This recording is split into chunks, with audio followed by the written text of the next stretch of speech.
Bonjour, je suis Anne-Céline Hainaut, chargée de communication du SPN, le réseau des professionnels du numérique et de l'image. Et j'accueille aujourd'hui Julien Vermeer, qui est chargé de mission au sein de l'ADEME, notamment en charge du développement de la méthanisation de la bioéconomie et de l'économie circulaire, pour parler économie de la fonctionnalité. Bonjour Julien. Bonjour, bonjour à tous. Bonjour Julien. On va peut-être commencer par présenter tout simplement l'économie de la fonctionnalité, qu'on appelle aussi parfois économie de l'usage. Est-ce que vous pouvez nous expliquer rapidement en quoi ça consiste ? Oui, écoutez, c'est une notion qui est née d'un constat. C'est celui selon lequel notre modèle de développement économique actuel nous mène à des impasses, qu'elles soient environnementales, sociales, de santé. Et parce que ce modèle est un modèle économique hérité du modèle fordien, qui consiste à toujours produire plus et qui, dans un contexte de plus en plus concurrentiel, emmène à baisser les coûts de production et à chercher à renouveler l'acquisition de nouveaux biens. Quelque part, c'est l'obsolescence programmée. Et donc, l'économie de la fonctionnalité, propose une alternative à tout ça. Et si vous voulez, l'objectif de l'économie de la fonctionnalité, ça consiste à fournir non plus un bien, mais à fournir, une solution intégrée de biens et de services. Au lieu de vendre un bien, on vend une solution intégrée de biens et services, et on vend une performance d'usage. Voilà, l'objectif, c'est quelque part, ça revient à valoriser les bénéfices, les effets utiles d'une offre sur le client. Voilà. C'est un peu une approche très conceptuelle, mais on va Oui, on va développer. On voit bien comment ça peut s'appliquer au secteur industriel, mais est-ce que c'est également un modèle qui peut s'appliquer au secteur du numérique ? D'abord, le modèle d'économie de la fonctionnalité, c'est un modèle qui peut très bien s'adapter à tous les types d'économies, tous les secteurs d'activité. Et le numérique, comme les autres, pourrait très bien s'y intéresser, d'autant que c'est un secteur qui est, impacté et qui rencontre les mêmes limites qu'évoqué précédemment. Donc, c'est un secteur dans lequel il y a, en particulier dans la fourniture d'équipements, des concurrences particulièrement rudes. Et c'est un secteur qui, aujourd'hui, montre aussi ses limites quant à ses externalités négatives sur l'environnement. On mesure de plus en plus l'impact du numérique sur les consommations énergétiques. On mesure de plus en plus l'impact du numérique sur les ressources, les consommations de ressources, de terres rares, de métaux précieux, d'alliage, les questions de recyclage des équipements. Donc c'est un secteur d'activité qui doit aussi, qui est poussé par son contexte à évoluer et qui pourrait très bien s'intégrer, ou en tout cas s'intéresser et développer des modèles d'économie de la fonctionnalité au regard de ce contexte. Et on pourrait très bien imaginer quelque chose visant à vendre une performance d'usage du type une performance informatique plutôt qu'un équipement informatique. Voilà.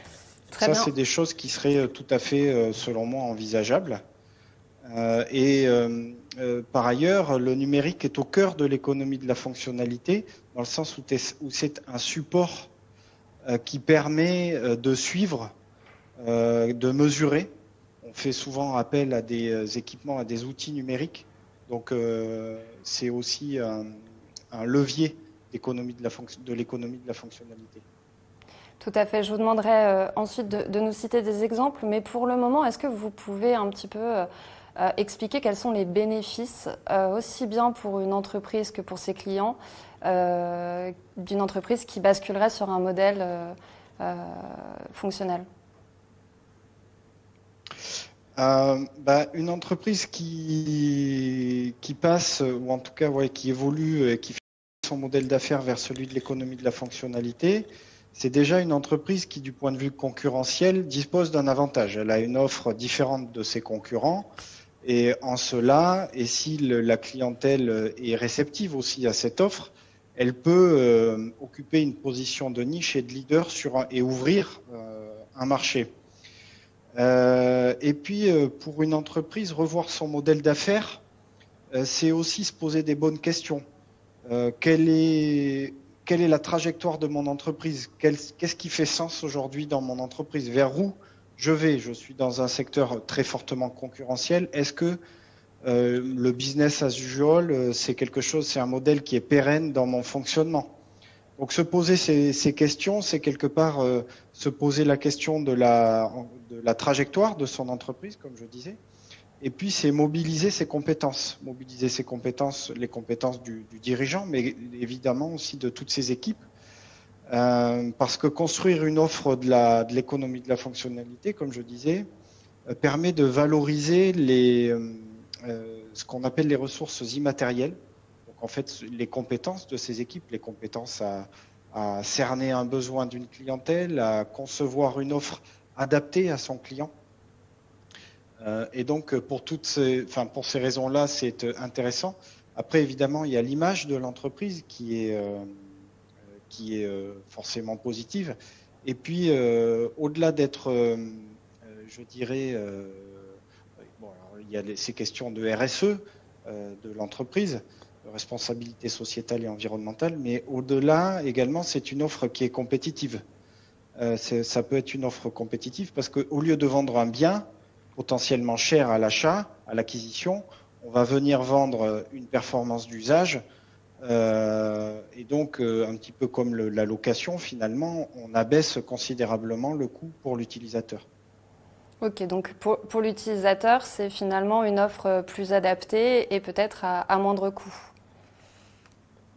Voilà, tout à fait. C'est exactement ça. Pour le client, l'utilisateur, c'est une offre qui est parfaitement adaptée et qui répond parfaitement, sur le principe, à ses besoins. C'est le principe de l'économie de la fonctionnalité. Et c'est une offre qui est co-construite. Donc, l'intérêt d'un modèle d'économie de la fonctionnalité, c'est de pouvoir construire un dialogue avec le fournisseur et le client pour adapter son offre aux besoins bien spécifiques de son client. Et puis pour le client, c'est un acte quelque part aussi éco-citoyen. Et puis c'est évidemment, comme vous l'avez dit, avoir une offre qui est performante, une offre clé en main, une offre un peu all-inclusive et qui, sur le secteur du numérique, le rend lui-même aussi plus performant. Très bien. Il nous reste pas beaucoup de temps. Est-ce que vous avez simplement quelques exemples ou un exemple d'entreprise du numérique ayant opéré ce changement de modèle, peut-être en région? Alors non, en région, on n'a pas en tout cas pas pour le moment, accompagné d'entreprises au basculement de modèle en Nouvelle-Aquitaine, mais parmi les exemples emblématiques que l'on cite régulièrement, il y a celui de Xerox. C'est assez intéressant puisque ça montre un peu l'évolution. Donc Xerox, contexte très concurrentiel de fourniture d'imprimantes, a basculé et a conçu un modèle d'affaires basé donc sur la vente la location de copieurs, en tout cas la mise à disposition d'un service d'impression. Très bien. Alors, on fait signe qu'il va falloir couper pour laisser la place à la programmation très riche des live sessions. Merci beaucoup, Julien Werner, d'avoir accepté notre invitation. J'invite tous ceux que ça intéresse à éventuellement suivre la conférence qui aura lieu jeudi à 14h30 dans le cadre des live sessions qui s'intitule « Vendez de la valeur et non du volume ». À laquelle seront invitées Isabelle Janot, qui est directrice du cluster Nekwe, et Christine Citeau. C'est une conférence qui sera animée par Lisa Harel, que je connais bien puisque c'est la directrice du SPN. Et on la retrouve justement aux côtés de Audrey Aviotti, qui est responsable du département risque naturel à Calixis. et David Berthieu, directeur de la transformation numérique de la ville et de l'agglomération de La Rochelle, pour un débat sur la prévoyance environnementale d'ici quelques secondes. Merci. Merci, au revoir.